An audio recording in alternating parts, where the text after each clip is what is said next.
A little over 2 years ago, the British government charged Adam Smith Connor, a 51-year-old physiotherapist and an Army veteran, with the heinous crime of standing 50 meters from an abortion clinic and silently praying for 3 minutes.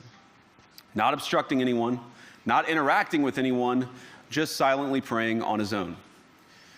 And after British law enforcement spotted him and demanded to know what he was praying for, Adam replied simply, it was on behalf of the unborn son he and his former girlfriend had aborted years before. Now, the officers were not moved. Adam was found guilty of breaking the government's new buffer zones law, which criminalizes silent prayer and other actions that could influence a person's decision within 200 meters of an abortion facility. He was sentenced to pay thousands of pounds in legal costs to the prosecution.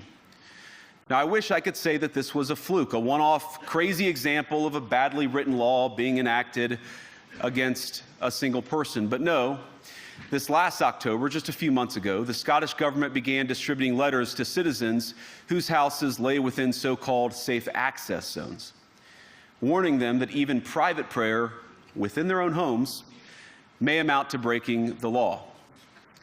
Naturally, the government urged readers to report any fellow citizens suspected guilty of thought crime.